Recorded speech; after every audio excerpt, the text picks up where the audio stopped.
right. So, Anthony, Yes. if you don't mind, Okay. I'd like to use this segment to discuss your desire to become the mayor of Harvey. I have lots of questions. Okay. So, let's get started. Okay. So, why is it so important to you? That's a good question. It's important to me because I think I have the skill set and the temperament to be the mayor. A lot of times people get emotional and people don't know how to lead because they get frustrated. I have seen and been involved in so many different elements of business, but also politics, and I know how politics works. And so I'm a debater by trade. I tell my son all the time, I say, you know, I was born to debate and to argue, but also to fight for what's right. And so that makes me prepared to be the mayor of the city of Harvey. But also the financial background that I have from being in the non-for-profit world really taught me how to juggle. You know what I mean? You got to be able to juggle to pay Peter, Rob, Paul, and all that. So that's got me prepared. But also, service is, to me, is number one when you talk about being an elected official. My current role as commissioner, I don't get paid. The mayor has a salary and some benefits that I don't agree with all of those things, but for the most part, I do think that elected officials at that level should be compensated, but maybe not with that type of dollar amount that they're getting paid right now. Okay. Yes. Okay. All right. So what is your platform? Well, I really don't have a rhyme. I don't have this catchy phrase. Service, beautification, fiscal accountability is mandated, because that is what is missing in government, is people being accountable for the monies that the taxpayers give them, whether it's through the tax levy, whether it's through bonds, loans, or whether it's just different revenues. Being fiscal accountable is the only way you can get the city of Harvey, and not just the city of Harvey, but the state of Illinois moving forward. Yes. Okay, well, that's a lot. That's a lot. It is. It's easier to say than done. Yeah. Yes. Okay, I understand that. So I will definitely hold you to taking leadership and handling it. All right. So now, if elected, Yes. what 3 steps would you take to address the current budget crisis? Ooh, wow. The first thing I would do, because no one really knows the true dollar amounts of the budgets, I would do real simple math, arithmetic. I would gather bank statements just to get a quick caption on what's being spent out and what's coming in. I would have a sit-down meeting with the mayor of Chicago to figure out if there's any way we can work out some type of a settlement agreement outside of the court's document for the water bill, which is currently about $24 million in debt, which is a lot. Yes. But I would do those things and build relationships so that we can start getting more resources in through the state and federal government. Yes. Okay. So as mayor, what would you view as most important for our city right now? Building new homes and commercial space, or rehabbing, expanding, better utilizing our existing homes and storefronts? I believe rehabbing, regenerating what we already have, making it look, beautifying it, making it look more sellable or rentable, so that people can come in and expand the ones that we do have. Until we raise the median income in the city of Harvey, new businesses are not going to come, and no homeowners are going to come.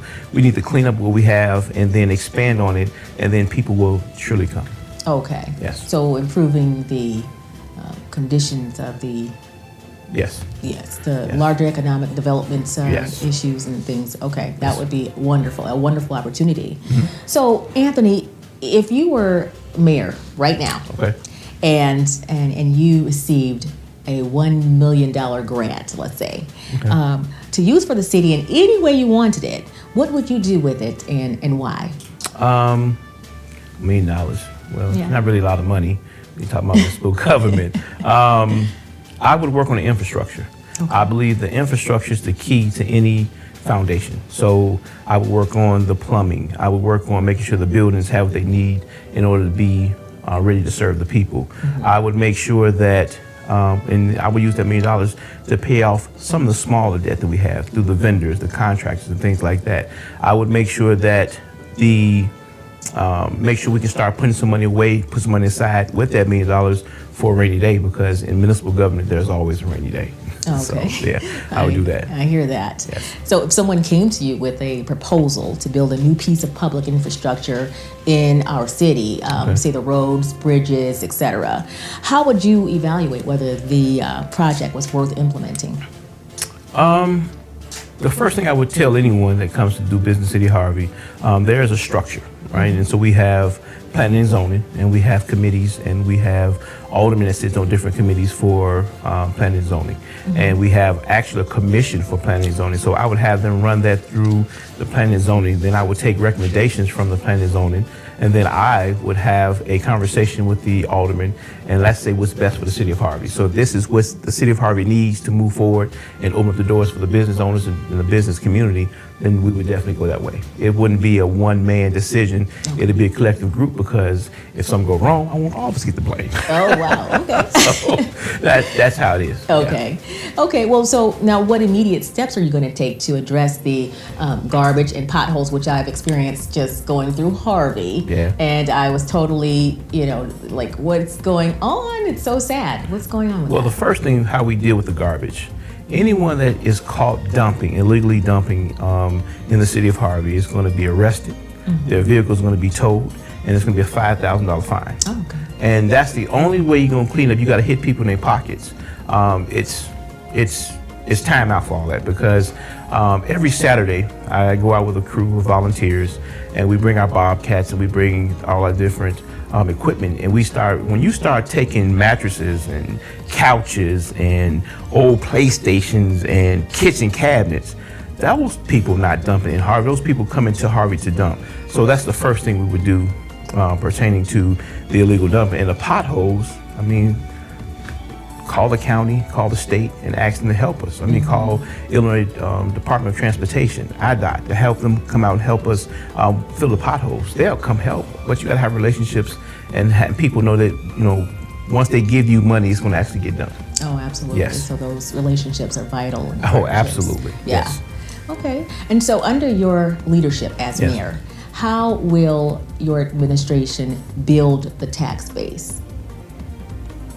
One block at a time. We're going to take the current homes that we have. Harvey has a huge house market housing stock, and it's actually really good. There's a lot of brick bungalows. There's infrastructure that we have that no other community has. So we're going to take it block by block. We're going to get the houses back on the tax roll.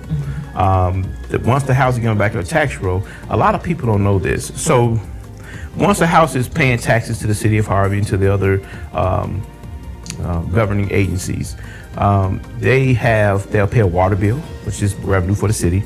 They'll have Harvey also taxes. It's like, I think it's 2.9 or 3.9% on your cell phone bill, your ComEd, your NICOR. So we make enough money off a house or a home so that we don't have to go out and try to invent. There's no need to be mismanaging the funds, because the money's actually coming in once you get people back into those homes. Sure. Okay, that makes a lot of sense. So as a potential future mayor, Yes. what do you feel Harvey is currently spending too much on, or simply not enough on?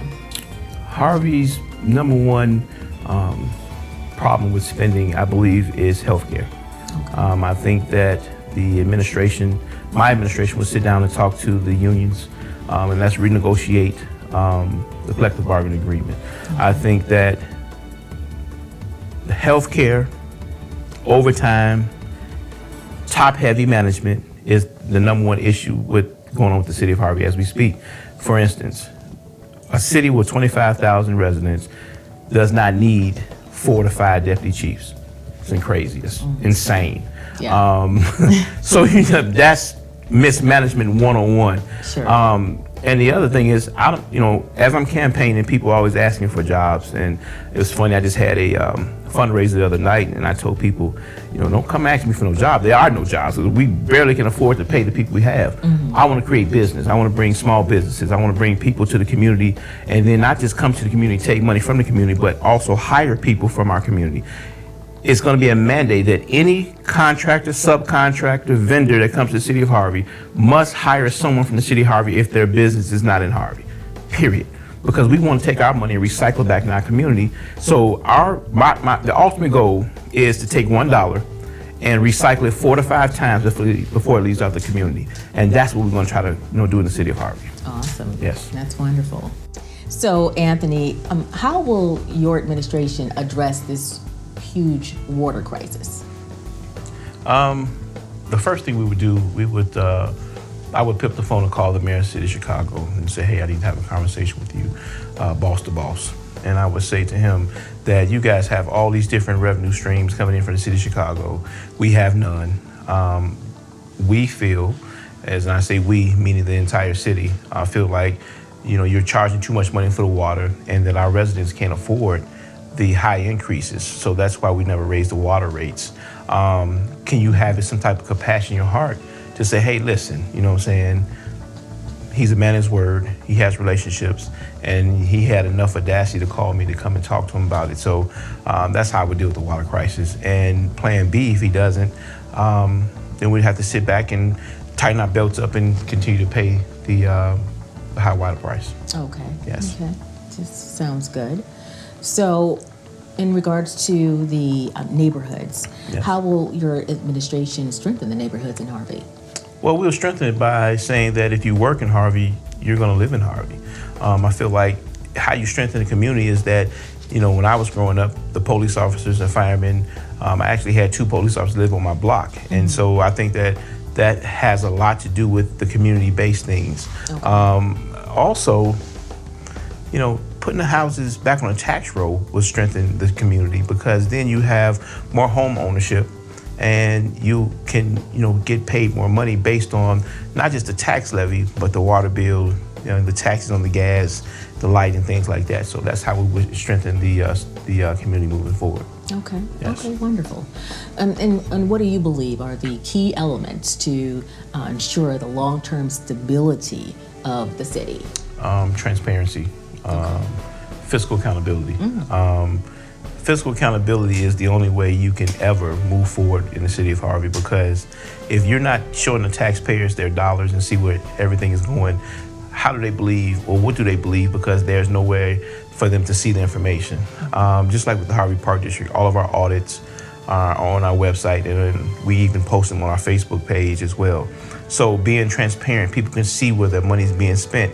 But more than just see it, they can actually touch and feel the different things that we've done. So we put up 6 new pavilions. They can go to the parks and see the new swing sets. They can go to the parks and they can see the buildings have been put new LED lights up. As they go inside, we're remodeling bathrooms. Mm-hmm. All those things that we're doing, people can actually feel it and touch it. And I think that's most important when you're talking about taxpayers' dollars. Okay, so yes. Transparency and yes. accountability is yes. definitely key. Yes. So that's a really interesting perspective. I love it. Yeah, thank you. So, well, you've been very generous in sharing your time with us today. So to wrap up, yes. what would you like to say to the people, the voters watching this video? Last words. I'm ready to serve day one. Life experience has prepared me to serve day one. Mm-hmm. I'm ready to go in, roll up my sleeves, and do what I do best. Mm-hmm. And that's get organizations that have some deficiencies and bring them back to standard. But one of the key things is I bring to the table that no other candidate bring is proven leadership. Whether it's fiscal accountability, whether it's administration, whether it's finances, but I've also sponsored and wrote 43 pieces of legislation without an attorney. So that, we've cut costs in our legal bills at the Park District. We cut costs in so many different areas, and I think that's because you have leadership that actually knows how to do those things, so you don't have to continue to spend out on attorneys and things like that. So I'm ready to serve day one. I think my proven track record speaks for itself. Wonderful. Yes. Okay. Well, thank you, sir, and good luck to you. Thank you. You're welcome. Alrighty. My pleasure. All right.